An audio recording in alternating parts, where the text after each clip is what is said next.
सदन किसी की जागीर नहीं है। सदन ना आरएसएस का हेडक्वार्टर है ना बीजेपी का हेडक्वार्टर है। सदन में वो हर आवाज गूंजनी चाहिए जो इस देश के मन मस्तिष्क पर है। और असलियत यह है कि आज की तारीख में चाहे वो ऑपरेशन सिंदूर के बाद 25 बार डोनाल्ड ट्रंप का ये बोलना हो कि उन्होंने सीज फायर कराया है और हमारी सरकार का बिल्कुल चुप रहना हो, चाहे वो और ये हमारी स्वाधीनता पर, ये हमारी संप्रभुता पर सवाल है। प्रधानमंत्री एक शब्द नहीं बोल पा रहे। चाहे जेट डाउन करने की बात हो, कहाँ की हो रही है, कितने डाउन हुए, देश को कॉन्फिडेंस में लेने की बात हो, या एसआईआर जैसा मुद्दा हो जो हमारे संविधान ने सबसे बड़ा हक इस देश के गरीब, शोषित, वंचित, दलित, पीड़ित, आदिवासियों को, पिछड़ों को दिया, अमीरों को दिया, गरीबों को दिया, वो है वोट का अधिकार। और उस वोट के अधिकार पर जिस तरह से प्रहार किया जा रहा है एसआईआर के माध्यम से, वो कैसे डिस्कस नहीं होगा सदन में, या आप मुझे समझाने की कोशिश करिए। सदन में हर उस बात पर चर्चा होनी चाहिए, हर उस बात पर डिस्कशन होना चाहिए, हर वो बात उठनी चाहिए जो लोगों के मन में है, जिसको लेकर हिंदुस्तान के लोग आशंकित हैं। राहुल जी ने ये पहली बार नहीं कहा है। राहुल जी बड़ी प्रतिबद्धता से और बड़ी शिद्दत से, बड़ी ईमानदारी से लगातार कास्ट सेंसस का मुद्दा उठा रहे हैं। और मुझे ये कहने में कोई संशय नहीं है कि जिस अनमने ढंग से बीजेपी की सरकार को, नरेंद्र मोदी को नाक रगड़ के मानना भी पड़ा कास्ट सेंसस के लिए, वो राहुल गांधी की बहुत बड़ी जीत है। उन्होंने लगातार इस मुद्दे को चुनाव में और उसके बाद उठाना श्रेयस्कर समझा और उठाया। और मुझे लगता है कि ये उठाना जरूरी है। आज सेंट्रल यूनिवर्सिटीज के जो ओबीसी के पद हैं वो 80% खाली हैं। एसोसिएट प्रोफेसर के जो पद हैं वो करीब करीब 64% खाली हैं। तो ये पद खाली क्यों है? चाहे वो दलित हो, पिछड़े हो, आदिवासी हो, जो हाशिए पर पड़े लोग हैं, उनको आप मेन स्ट्रीम में कैसे लाएंगे? और मेरा अपना मानना है कि बीजेपी बातें बड़ी बड़ी करती है, लोगों के लिए कुछ खास करती नहीं है। राहुल जी ने जातिगत जनगणना का मुद्दा इसलिए उठाया है और वो जो रिप्रेजेंटेशन की बात वो इसलिए करते हैं क्योंकि हिंदुस्तान की एक बड़ी आबादी जो पिछड़े वर्ग से आती है वो डेवलपमेंट से कहीं बाहर है। चाहे वो गवर्नमेंट ऑफ इंडिया के सेक्रेटरीज हो, चाहे एसोसिएट प्रोफेसर हो सेंट्रल यूनिवर्सिटीज में, आईआईटीज में, आईएम्स में। आपको लगता है जो 60-70% लोग हैं इस देश के, वो इस लायक नहीं है कि वो प्रोफेसर बन सकते हैं? क्यों ये पद खाली रखे गए? ये एक सुनियोजित ढंग है उन लोगों को बाहर रखने का, उन लोगों को विकास से, उन लोगों को मेन स्ट्रीम से बाहर रखने का। पर अब वो दीवारें तोड़नी पड़ेंगी। जो 50% आरक्षण तोड़ने की राहुल जी बात करते हैं वो इसी क्रम में करते हैं। धर्मेंद्र प्रधान जी हर उस मुद्दे पर जो लोगों से जुड़ा मुद्दा है, जो उड़ीसा का मुद्दा है, उस पर चुप रहते हैं। उड़ीसा में एक बच्ची का उसके साथ उत्पीड़न हुआ, उसका यौन शोषण हुआ, वो आपसे मदद की गुहार मांगती रही, आपके सांसद के पास जाती रही, आपको टैग करती रही, आपने एक शब्द नहीं कहा। और अब आप आकर नेता प्रतिपक्ष को भला बुरा कह रहे हैं। असलियत यह है कि बीजेपी के मंत्रियों का एक ही काम है, राहुल जी को अपशब्द कहना। आप कहते रहिए, उनको फर्क नहीं पड़ता है, वो सीरियसली अपनी पॉलिटिक्स करते हैं, सीरियसली मुद्दों को उठाते हैं। और एक ही असलियत है, मैं तो ललकार के पूछना चाहती हूँ बीजेपी से, 17-18 राज्यों में आपकी सरकार है, एक भी दलित मुख्यमंत्री क्यों नहीं है? आपको आए हुए सत्ता में 11 साल हो गए, क्या किया आपने पिछड़े वर्ग के लोगों के लिए? पिछड़े वर्ग के पद क्यों खाली हैं सेंट्रल यूनिवर्सिटीज में? पिछड़े वर्ग के लोगों के प्रतिनिधित्व के लिए आपने क्या बड़ी चीज करी? आप विमेंस रिजर्वेशन लाए, उसमें भी आपने पिछड़े वर्ग की महिलाओं को आरक्षण नहीं दिया। क्यों नहीं आरक्षण दिया? ये सारी बातें पूछी जाएगी, क्योंकि ये सारी बातें सत्ता से ही पूछी जाती है। सवालों से भागकर इस तरह की औनी पौनी बातें करने का क्या मतलब है? चुनाव आयोग जिस तरह से लोकतंत्र की दिन दहाड़े हत्या कर रहा है, और मैं हत्या शब्द का प्रयोग बड़ी जिम्मेदारी से कर रही हूँ, चुनाव आयोग और नरेंद्र मोदी जी की जो सरकार है वो मिलकर मिली भगत से दिन दहाड़े लोकतंत्र की हत्या कर रहे हैं। और असलियत यह है कि जो सबसे बड़ा हक बाबा साहब के संविधान ने हमें सबको दिया वो है वोट का अधिकार। ये सत्ता का परिवर्तन करता है, ये सरकार पे लगाम के रखता है, ये सरकार को जवाबदेह बनाता है। लेकिन आज असलियत ये है कि जो चुनाव आयोग है वो धांधली कर रहा है एसआईआर के नाम पर। तमाम ऐसे वीडियोस आए हैं जहां पर मृत लोगों के नाम पर फॉर्म भरा जा रहा है, जहां पर बीएलओ दफ्तर में बैठकर ही सबके फॉर्म भरे दे रही हैं। तमाम ऐसे वीडियोस आ रहे हैं जहां पर रिसीविंग दिखाने के फोटो के लिए रिसीविंग दी गई, उसके बाद वापस ले ली गई। ऐसे तमाम वाक्य हैं जहां पर ये फर्जीवाड़ा हो रहा है। बजाय इन चीजों का जवाब देने के, पहले आपने महाराष्ट्र में मत चुराया ये करके 40 लाख वोट ऐड करके, अब आप वोट काट कर 6-7% वोट अभी तक आप बिहार का काट चुके हैं। आप क्यों नहीं सार्वजनिक करते आपने किसके वोट काटे?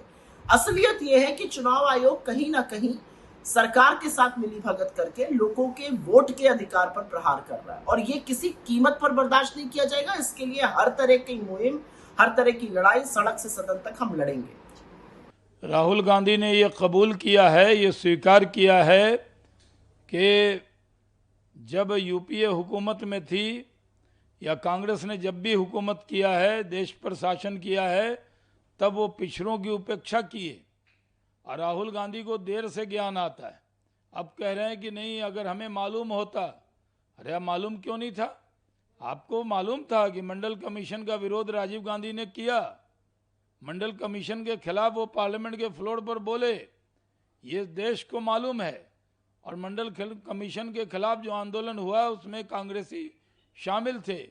आज जब जातीय जनगणना कास्ट सेंसस नरेंद्र मोदी जी करा रहे हैं तो बड़ी लंबी लंबी बात राहुल गांधी कर रहे हैं और ये भी स्वीकार कर रहे हैं कि उनको देर से अकल आती है ओबीसी के बारे में। देखिए मल्लिकार्जुन खड़गे साहब किस तरह की भाषा बोल रहे हैं। जल जंगल जमीन बोलना हो तो भूल जाते हैं और बोलने लगते हैं कि नरेंद्र मोदी जी के लिए जो शब्द बोला है, ये भाषा सठियाई हुई भाषा है। एक विपक्ष का नेता, एक कांग्रेस का अध्यक्ष, देश के सेकेंड लॉन्गेस्ट सर्विंग पीएम के लिए इस तरह की भाषा बोले। मल्लिकार्जुन खड़गे की सर्टिफिकेट की जरूरत प्रधानमंत्री नरेंद्र मोदी जी को नहीं है। वो देश के 140 करोड़ लोगों के दिल पर राज करते हैं। पूरे दुनिया में सबसे लोकप्रिय नेता में उनका शुमार हुआ है। पूरे दुनिया में वो नंबर 1 लोकप्रियता में माने जा रहे हैं। जो अभी सर्वे आया है, वो इंदिरा गांधी जी के बाद सबसे लंबे टाइम तक प्रधानमंत्री जनता ने उनको बनाया है। और मल्लिकार्जुन खड़गे उनके बारे में अब शब्द बोल रहे। जितनी गालियां कांग्रेस देगी उतनी दुआओं से नवाजेगी देश की जनता मोदी जी को।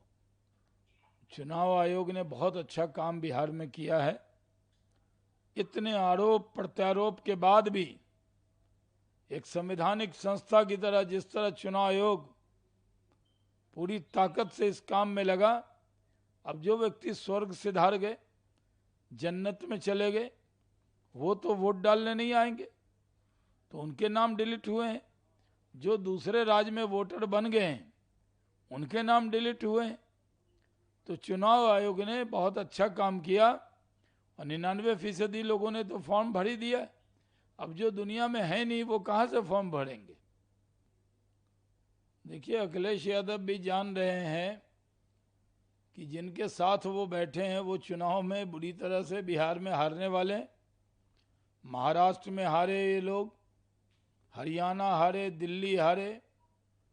अब लोकसभा चुनाव के बाद इंडी अलायंस के लोगों का हार का चौका लगेगा बिहार में। जीतेगा एनडीए, आएगा एनडीए, सरकार बनाएगा एनडीए।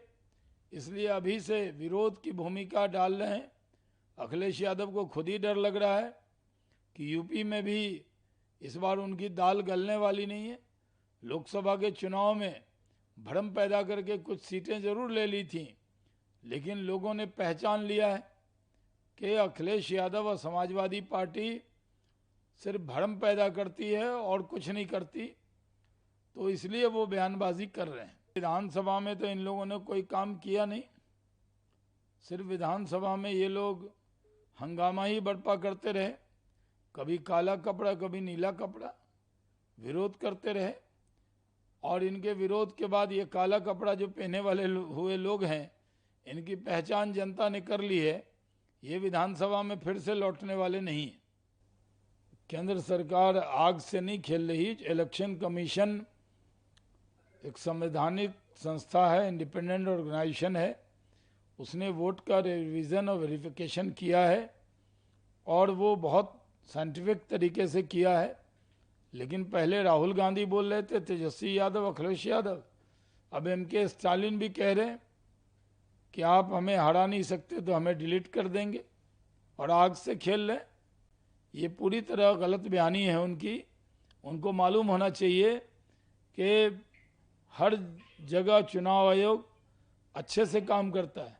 और जब वो तमिलनाडु में जीते तो वहाँ चुनाव आयोग ने काम किया तभी जीते।